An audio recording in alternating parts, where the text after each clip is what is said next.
ምሽን አገኘሽ ማለት ነው። አሁን ተቀመጥ፣ አትቀደድ። ምን ይመስላል በእናታችሁ? ፒስ። እሺ እቀመጣለሁ። ባለፈው ስለማልኩሉ ነው እንጂ የመጣሁት አልመጣም ነበር። እቺ ማመሽ ጠፍታን እስክትገኙ ድረስ ወጉን ትነፉታላችሁ እንጂ። ሳሚ እውነት በጣም እያበዛው ነው። እኔ እኮ ከስራ ነው የመጣሁት። በጣም ደክሞኛል። ትንሽ ደቂቃ ብቻ ነው የምቆየው። ፒስ በቃ እሺ። ምን ይምጣልሽ? ቆይ አንተ ልጅ ግን እኔን ቀጥራ እየጠጣ ነበረ እና በምን ፈታ ልበል? ለአንቺ ይምጣልሽ? ውሃ ይምጣልኝና ትንሽ አውርተን ትሸኘኛለህ። ፒስ በቃ። ማነሽ እናት? ለእኔ 1 ቢራ ለእሷ ደግሞ 2 ሊትር ውሃ አምጪላት። እንዴ 2 ሊትር ምን ያደርግልኛል? ግማሽ ይበቃኛል እኮ። ኧረ ጣጣ የለውም። ያው ከተረፈ ሻወር ትወስጂበታለሽ። ላገኝሽ እፈልጋለሁ ያልከኝ እንደዚህ ለመቀለድ ነው እንዴ? እንደሱ እንኳን አይደለም። ትንሽ ስለፈራው ነው እየተቀደድኩ ያለሁት። ያው ልሽ ምርጧ፣ እኔ ትት ማለት ብዙም አልወድም፣ ግን ሁሉም ነገር ሊገባሽ ይገባል። እንደዚህ ነው። ወይኔ ፋዘር እንዴት ነው የሚያሳዝኑት። ፋየው ግን ብረት አርጉ እንዴ! እንዴት ነው የሚከብዱት? በፈጣሪ ስም ይህ የድሮ መኪና ወቅሹ ኢነትሪ የሚባለው እሱም በላችሁ እንዲህ። አንተ ደግሞ ሙድ የምትይዝበትን ቦታ ወቅ እስኪ። እውነቴን እኮ እንደውም ፋየው ሰክሰውናል እንጂ 1950 ምናምን የተወለዱት ያው ቁጥር ባላቅም። አተ ፋየው በቃ ያኔ ኑሮ ሳይወደድ ዳር አድርጎ በልተው ምን አለ በሱ ዘመን የተፈጠረ በነበር። ተምቹ አሁን ምን ማድረግ እንዳለብን ብለን ነገር አይሻልም? ምን ብናደርግ ማለት ምን ማለት አንቁሷ ወዴት ይለኛል እንዴ? ወደ ቤታችን ነው የምንሄደው። እዚህ ጋር እያቸው እርጥፍ ወጣ መስሎ እንዴት ነው ጥለናቸው የምንሄደው? እና ምን እሺ እንዲህ ጨምቀን እንዘላቸው? እና እባክህ ተነስ እንዘላቸው። ተምቹ ጥለናቸው የትም አንሄድም። አንተ ያማል እንዴ? ይኸው በቃ ተኝ። አሁን እንቁሰው የትም አንሄድም አልኩ እኮ። ጆሮ ይህ ሰውዬ ክንፍ አውጥተው አይበሩ ምን እንዳይሆኑ። አቡ በእናትህ ዝም በል። እኔም እኮ እየቀለድኩኝ አይደለም ያመሰገንኩ። ወይዘሮ ሚላት በጣም ባለውለታዬ ናት። እኔ ግን በችግሯ ጊዜ ባለመድረሴ በጣም ነው ያዘንኩት። በችግሯ ጊዜ እማዬ ቸግሯታል እንዴ? ችግሯታል ስትይ ማለቴ እኔ እስከማውቃት ድረስ እማዬ ቸግራት አይመስለኝም። ሀና ምናልባት አንቺ ላታውቂኝ ትችያለሽ። እኔ ደግሞ የቀድሞ ወይዘሮ ሚላት የስራ ባልደረባ ነኝ። እናማ ከዚህ በፊት የነበራትን ህይወት ጠንቅቄ ነው የማውቀው። አሁን ላይ ደግሞ እሷ የማርኬቲንግ ባለሙያ፣ አንቺ ደግሞ የጸረ ሰራተኛ ሆኖ ማየት በጣም ነው የሚያሳዝነው። ከፍ ማለት እንዳለው ሁሉ እኮ ዝቅ ማለትም አንዱ የህይወት ክፍል ነው። እሱስ ትክክል ነሽ። ግን ደግሞ ይህን ክፉ ጊዜ ተጋግዘን ብናልፈው ደስ ይለኛል። አልገባኝም። ምን እያልከኝ ነው?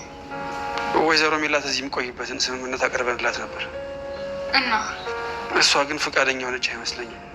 እና ብትቺ ብታግባቢያት ጥሩ ነበር። እማዬ እኮ እናቴ ነች። እኔ ደግሞ ከእሷ በላይ ላውቅ አልችልም። እሱስ ትክክል ነሽ። ምናልባት አንዳንዴ ወላጆቻችን እኛን ባላዩበት መንገድ እኛ ልናያቸው እንችላለን። ይቅርታ በጣም ስምህን ግን ያስኩት አይመስለኝም። እዩኤል። ይኸውልህ እዩኤል፣ እማዬ እያንዳንዱ እርምጃዋን ጠንቅቃ የምታውቅ ሴት ነች። ስለዚህ በምርጫዋ ባትገባ ጥሩ ነው። እሱን እንኳን አውቃለሁ።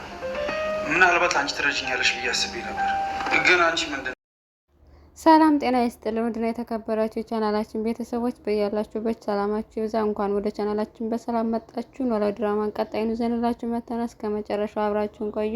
ወይዘሮ ሜላት መፈረም የሌለባትን ህገወጥ ስራ አስፈረመቻት ሉሊት። እንግዲህ ወይዘሮ ሜላት በተደጋጋሚ ይቅርታ ጠይቀሽ ማመልከቻ አስገቢና ከዛም በኋላ ድጋሚ ይቀበልሻለሁ ስላለቻተኝ እናም የይቅርታ ደብዳቤ አስገብታ ነበር ማለት ነው። እሱንም ተቀባይነት አላገኘም። ሉሊት እሱን ውድቅ አድርጋ በሌላ መፈረም የሌለባትን ሌላ የህገወጥ እሷን ሊያስጠይቃት የሚችል ስራ ወረቀትና እዛ ላይ እንድትፈርም አርጋታለች። ወይዘሮ ሜላትን በዚህ በጣም አጣብቂኝ ውስጥ ገብታለች። ምክንያቱም በዚህ ሀኒቾን ጥላ መሄድ አልቻለችም። በዚህ በኩል ደግሞ ሉሊትን አልቻለቻትም ማለት ነው። እያንዳንዷ ከአቅሟ በላይ የሆነ ነገር ነው እየተፈታተነቻት ያለችው ማለት ነው።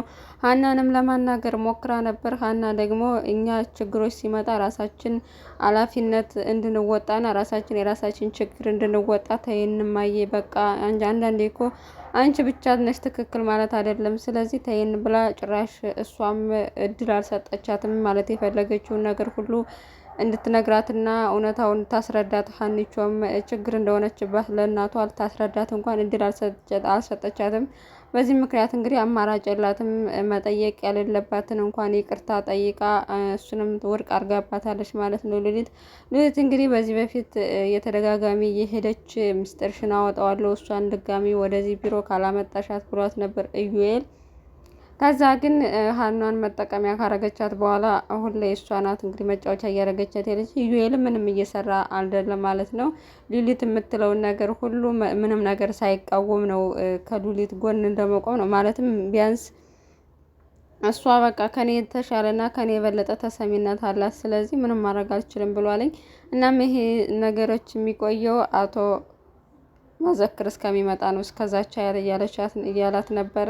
እሱ ምንም ማድረግ አልቻለም። ሉሊት ግን ወይዘሮ ሜላትን በጣም ጠምዳ ይዛታለች። እንግዲህ እሷን ካለባት ችግር የበለጠ ሌላ ችግር ውስጥ ለማስገባት ነው እየሞከረች ያለችው ወይዘሮ ሜላት። እንግዲህ ይህን ከፈረመች ከዛ በኋላ እሷን በጣም ነው ብዙ ነገር ውስጥ የምትከታት። ነገሩን አንብባ እንግዲህ ሀኒቾንም ከተረዳቻት፣ ምክንያቱም ሀኒቾ ሕፃን ልጅ አይደለች፣ ትልቅ ልጅ ናት። ምንም እንኳን ተቀጥራ እየሰራች ቢሆንም እሷ ካልሰማች ወይዘሮ ሜላት ከዚህ የበለጠ ችግር ውስጥ ሳትገባ መውጣት አለባት ብዬ አስባለሁ ቶሎ ብላ። ምክንያቱም ሉሊት የምትፈልገው እሷን ወደ ስራ መመለስ ሳይሆን እሷ የምትፈልገው ጭራሽ ወይዘሮ ሜላትን ተጠያቂ እንድትሆን፣ እሷ ደግሞ ትክክል እንደሆነች እሷ ላይ ያደረገችው ነገር ሁሉ እንዳይታወቅበት በራሷ ጥፋት ለመሸፈን ነው የሄደችበት ርቀት ያለው። እናም በጣም ጥሩ አይደለም ማለት ነው። ኢዩኤል ምንም እያደረገ አይደለም። ምክንያቱም ያለውን ሁኔታም ደውሎ ለአቶ መዘክርም አልነገረውም። አቶ መዘክርም እዛው ነው ያለ፣ እስካሁን ድረስ አልመጣም። ብቻ ወይዘሮ ሜላት እንግዲህ አቶ መዘክር ያኔ ተቀበይ ሲላት ኃላፊነቱን ተቀብላ ቢሆን እዚህ ችግር ውስጥ ባልገባች ነበር። እሷ ግን በኩራቷ ምክንያት ሉሊትን ያለ ሹማ ሄደ። እንግዲህ ትሰቃያለች ማለት ነው። በሌላ በኩል ምናሴ የድሮ ፍቅረኛውን አግኝቶታል ማለት ነው። ያ ፍቅረኛው ሳይሆን በጣም የሚወዳት ልጅ ነው። እንግዲህ እሷን የቀረባተኝ ትሁትን ማለት ነው የቀረባተኝ ተንሳይን ለማናገር ነበር እና የት ና ያለችው እያለ ሲጠይቃተኝ እሷ ለመናገር ፈቃደኛ አልነበረችም። ስለዚህ ተደብቃ እያገኘቻት ይሆናል ብሎ ስላሰበ ተደብቆ ቀጥታ ተንሳይ ካለበት ቤት ዘውሎ ገባና ያው አይን ባይን አይቷታል። ግን እሷ ደግሞ አደጋ ደርሶባት ይሁን ታማ ተኝታ ስለነበር በደንብ አለያትም። እናም እሷን እስከማናገርና እሷም ያለውን ነገር ግልጽ እስከሚያደርጉ ድረስ እድል ስላሰጠቻቸው ትሁት ወዲያው ስላባረረችው ማለት ነው ተከትሏት ቤት ድረስ ለምን መጣ ብላት በጣም ስለተናደደችበት ተቤት አባረዋለች። እና የተኛችው ልጅ ማን እንደሆነች ምን እንደሆነች ለማጣራትም ጊዜ አልሰጠችውም። በቤትም መጥቶ አልተኛም ነበር፣ ሌሊቱን እየተጨናነቀ ነበር። ከዛም ጠየቀችው ሰላም ምን ሆነ ነው ብላ ስትጠይቀው ያየውን ነገር ሁሉ ነገራት።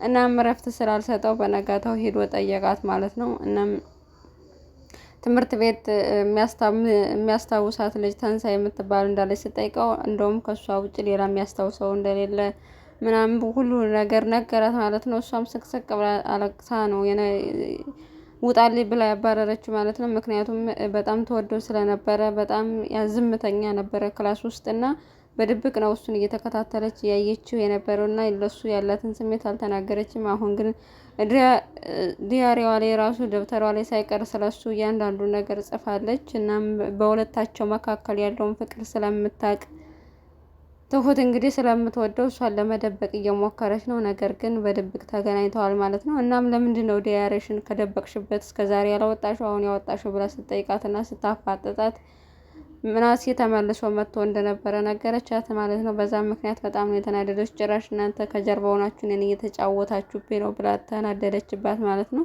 እናም ሁለታቸውም እንዲገናኙ አንድ ላይ እንዲሆኑም ስለማትፈልግ እሷንም እያሰቃየቻት ነው። አንድ ቤት ነው ተከራይተው የሚኖሩት። ምግብ አንዳንዴ ታመጣላታለች ስትፈልግ ይቤ ካልዛም ደግሞ ካልፈልሽ አትቤ እያለቻት በጣም ጥሩ ሁኔታ ላይ አይደለችም ያለችው ማለት ነው። ሰላሚናም ቃል በገባችው መሰረት ሳሚን ለማግኘት ወጣ ነበር። ሳሚ ግን ስትርቀው በጣም ነው ናፈቅሽኝ፣ ላገኝሽ ፈልጋለሁ እያለ ይከተላታል። ስትቀርበው ደግሞ ጭራሽ ኩራራባታል ማለት ነው። እናም ያው አንቺ እኮ ፍቅሬን ብትቀበይኝ ጥቅሙ ላንቺ ነው፣ ላንቺም ለኔ ነው እንጂ እኔ ብቻ አልጠቀም እያለ እየተኩራራባት ነበር። እሱ ደግሞ አንተ ልትቀልድ ነው እንደ የመጣሁ እኔ ደግሞ ነው የመጣሁት፣ ስለዚህ አትቀልድ ምናምን ብላ ያው ካሁን ላይ ሰላም ትንሽ ቦታ እየሰጠችው ትገኛለች ማለት ነው ለሳሚ። ሳሚ ግን አሁንም መኩራራቱን እንደቀጠለበት ነው። ያው ሲያገኛተኝ ጥጋቡ አይቻልም። አባባ ኖላዊም ፋኖስ የጥለው ከቤት ወጥታለች ብቻውን። እንግዲህ ሀኒቾም ፋኖሴም ሁለታቸው በጣም ነው የተቆጡት ማለት ነው ያዘኑበት። ጭራሽ አንተ እንዴት ጉቦ ትቀበላለህ? አንተ በምታመጣው ጉቦ ነው እኛን የምትስተዳድረን ብለው ሁለታቸውም ተጣልተውታል። ሀኒቾም እናቷ ጋር ነው ያለችው። ፋኖሴም የት እንደሄደች አይታወቅም። እና ሁለቶቹ ስላሌሉ ያው በሚቀበለው ጉቦ እንግዲህ ሲጠጣ ነው ያመሸው። ጆሮም ብቻው ሊተው ስላልፈለገ ሂዶ መጠጥ ቤት ላመጣው ፈለገ። እሱ ግን በደንብ መጠጣት አለብኝ ብሎ እስከሚሰክር ጠጥቶ ማታ ሁለታቸውም ይዘውት የመጡት ማለት ነው። ቤትም አምጥተው በቃ ብር ስላለው ነው አይደል እንደዚህ የሚጠጣው። ስለዚህ ብሩን እንውሰድበትና ከዛ በኋላ ሲሻለው ወደ ራሱ ሲመለስ ብሩ መልሰን እንሰጠዋለን ብሎ ኪሱ ውስጥ ያለው ሙሉ በሙሉ ብሩን ወሰዱበት ማለት ነው። እናም ብቻውን ጥለነው ልንሄድ አይገባም፣ ተምቹ እንሂድ በቃ ስለተኛ ምንም አያረግም ምንም አይሆንም ሲለው በጭራሽ በዚህ ሁኔታ ጥለነው መሄድ የለብንም ብለው አብረው ታደሩ። ከዛም በኋላ አባባ ኖላዊ ጧት ወደ ስራ ሲገቡ ኪሳቸው ብር ሲፈትሹ አላገኙም ማለት ነው። እናም ቤትም ቁርስ በልተው ስላልሄዱ ምግብ አዘው ለመብላት ነበር፣ ግን ኪሳቸው ውስጥ ምንም አይነት ብር ስላልነበረ ሌላ ወደ ግቢ የሚገባ ሰው ሲመጣ አሁንም በድጋሚ አላስገባም ብለው ሲያባሩት እንደገና ሲያስቡት በጣም እየራባቸው ስለነበር በቃ ግባና ጉቦውን ተቀበሉ ማለት ነው። በድጋሚ ሳይፈልጉ እንግዲህ ድጋሚ ጉቦ ለመቀበል ወስነዋልኝ። እናም አደረጉት ማለት ነው። ልጁም ያው ብሩን ወርውሮላቸው ነው የገባው ልምድ ስላለ ሁሌም። እናም አሁን ላይ ድጋሚ ከስተቱ አልተማረም አባባ ኖላዊ። ሁለታቸው ሀኒቾና ፋኖሴም እየተረዱት አይደለም ያለበትን ሁኔታ። ምክንያቱም ለፋኖሴ መታከሚያ እያንዳንዱ ነገር የቤቱ ወጪ እሱ ኃላፊነት ስላለበት ፋኖሴም እርጉዝ ስለሆነች ከአቅሙ በላይ ስለሆነ አባባ ኖላዊ ታማኝ ነበሩ። የዚያን ያክል የመስረቅ እንትን አላማ አልነበራቸውም።